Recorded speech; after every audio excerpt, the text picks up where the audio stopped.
Hello, Quadabble here, and I'm coming to the end of it. You can see it was a 15-minute and 40 second run. It is what it is, but it's finally going to beat stage 10 of the hard side. And I'll put the video up here, right here, of where I got the idea from, because another YouTuber put it out there, and I just kind of copied it. But I just want to show you that my team that did it. So there you go, Dreadhorn stage 10, and here's the team that I put together to do it. And I couldn't get the speed to work for me. So what I did was I just threw in some champions that would get to the end stage, and I chose Whirlim Frost King because he puts an increased defense aura of 40%. So you can see it's in Doom Tower battles 40%. This is one of my first legendaries I ever got, and I put a lot of books into him. And finally, when they gave him this aura, he finally became useful, and really he kind of does some stuff for me. But a neat trick that I found is if you can get him in a team that does work toward the end. So of course, Astrolith, she puts bombs on, and she gets extra turns whenever she goes below 20%, which seems to happen a lot. Everybody knows about Roglin. This guy right here, Soul Drinker, he puts bombs on, and then when he dies, he puts bombs on again. And then, of course, a lot of people are showing this champion right here, and I'll go through my team setup and I'll show you my Bommel team, or Dreadhorn. I didn't want to put any buffs or debuffs on the other team, and I wanted very few buffs on my team. But this move right here attacks one enemy 30, 40, 50% chance of placing a freeze debuff for 1 turn. And then it talks about a perfect veil for 2 turns with the free and all this stuff. What's interesting is he doesn't attack Dreadhorn with this if the 2 side bombs are available. So it's kind of an interesting thing. Even in auto, he'll attack the bombs on the right and left and potentially put the freeze debuff on. So that was a neat thing that I saw in auto. And I turned everything else off because I don't want the decreased defense and the decreased crit damage and increased crit damage. I didn't want these buffs and debuffs put on. Same thing with this one. Strengthen and increased defense. You can try to work it out, but it just puts more bombs on, and then there's more chances for your champions to get stuns. And one of my earlier teams that I tried was with War Priest, and that's pretty nice because there's only 1 stun even if 5 bombs goes off. So with War Priest, it was clearing each one. So that was another champion that kind of worked in there. Roglin, she doesn't place any debuffs or buffs. Barangiri, he has a 40% chance of placing a stun, but you can't put a stun on the main guy. So since I booked it, I figured I'd use it. And then this one right here, the strengthen and the shield buff. Now the reason he works, Burr,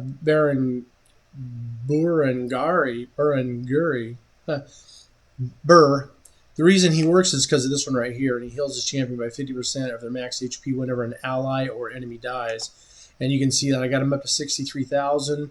I hadn't quite met him level 50 yet, but he's got pretty good defense, and all the other stuff's not really important. You're not trying to land accuracy or resist, crit damage, crit rate. You're not trying to kill him.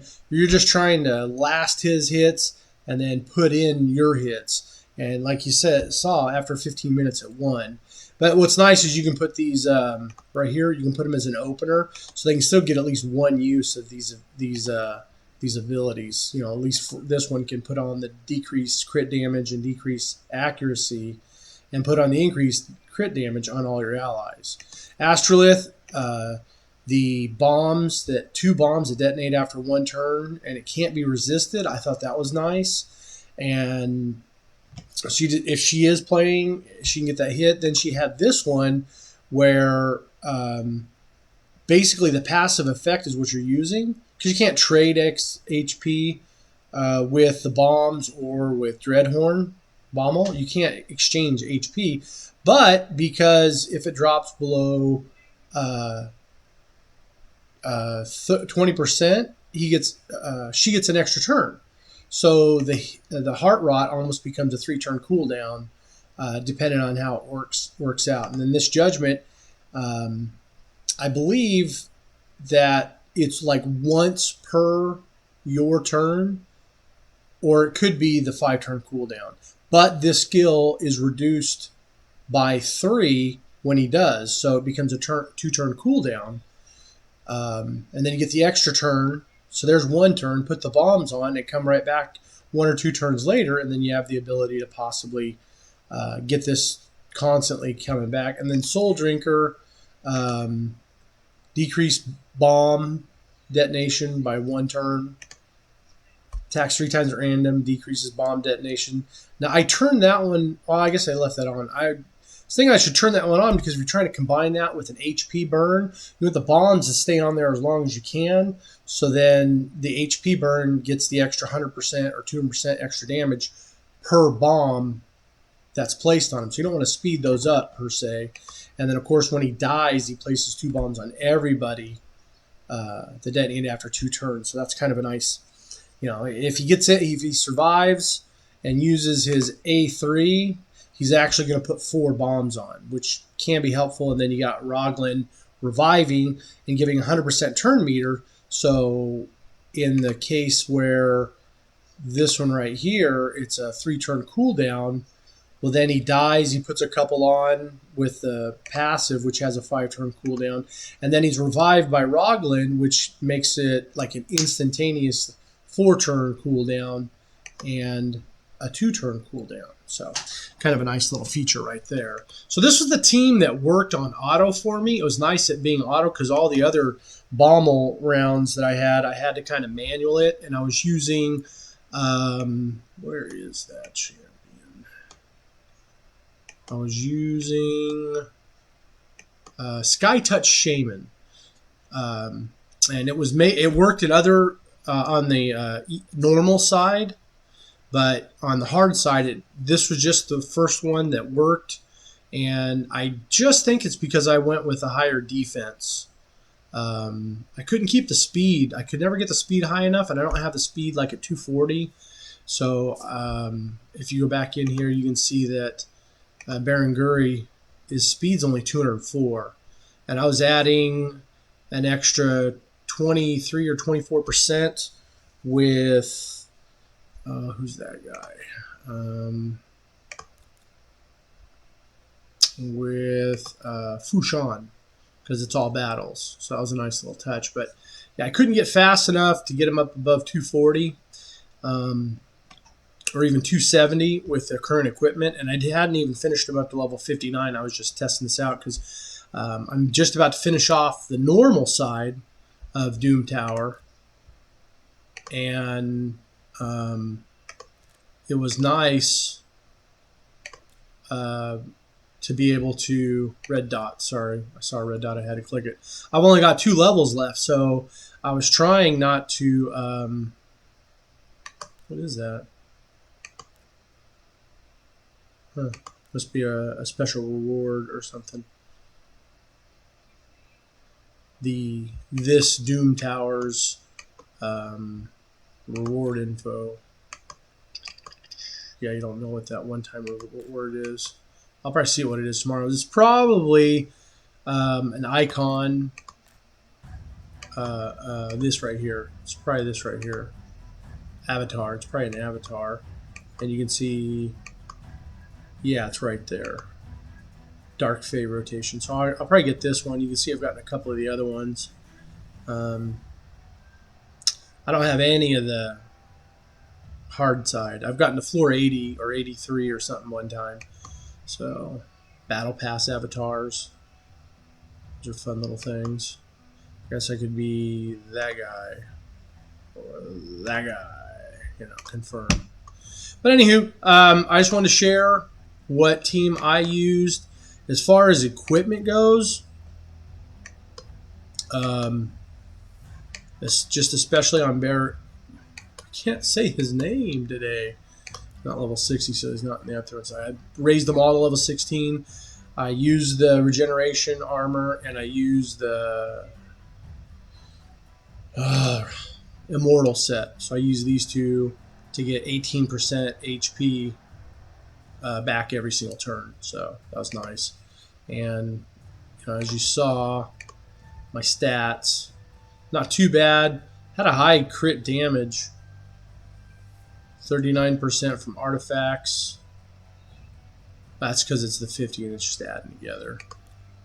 I don't think it's due to this. No, and I don't think it's due to that. No. So I went with an HP gauntlet and an HP chest plate. And I was thinking if this one didn't work, I might need to increase his defense a little bit higher. Because the side bombs are going to explode, and they're just going to take a flat 40% off. So if he's got 60,000, he's going to take. It's going to take approximately 24% or 24,000. So all you have to do is have more than 24,000 anytime one of those bombs goes off, because the bomb explodes, does its little bit of damage, and then heals you for 30,000 theoretically if you had 60,000. So it's actually a life increaser. You lose 40, you gain 50. So you're getting a 10,000 HP boost every time one of those bombs goes off, but you have to survive the first 40%.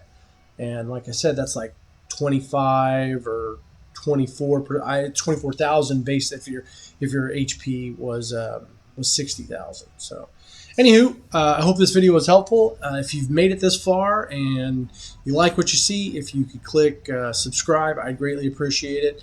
And I just hope that maybe you could put together a team. Burungiri is the trick, and I can auto him. This is the first one I can auto, so I imagine with this team I'll be able to go back and auto floor 90 and floor 10, and I think it was floor 50 on the normal side. But what I'm really excited about is for the rest of the month, now I can actually go out there and open up all these secret rooms, get the keys, and get either with the reward info, I can get epic or legendary fragments for the forge material. So these Dreadhorn plates. So, and then the next one and the next one and the next one. So I should be able to beat these three, no problem. And then depending where Dreadhorn falls in, maybe I might get past level 50 or 60. If Dreadhorn is level 80, I think I have a really good chance of beating, getting to floor 80 then. Because I think I can beat Dark Fate. I just have to kind of do it on manual when I do it. But we'll find out here tomorrow. I'm going to go into another floor tomorrow, and I'll probably just be on this side, or I might finish off. What I might try to do is go as far as I can, open up as many floors as I can, and then when I get stuck again, I'll go back and I'll finish off the normal side and get that done. So, but now I can go in and get all these secret rooms done, get them taken care of, and on the normal side, and then use them on someplace that's going to give me epic or legendary forge material. So, all right, video's long enough. You guys have a good one. Have a good one. Bye.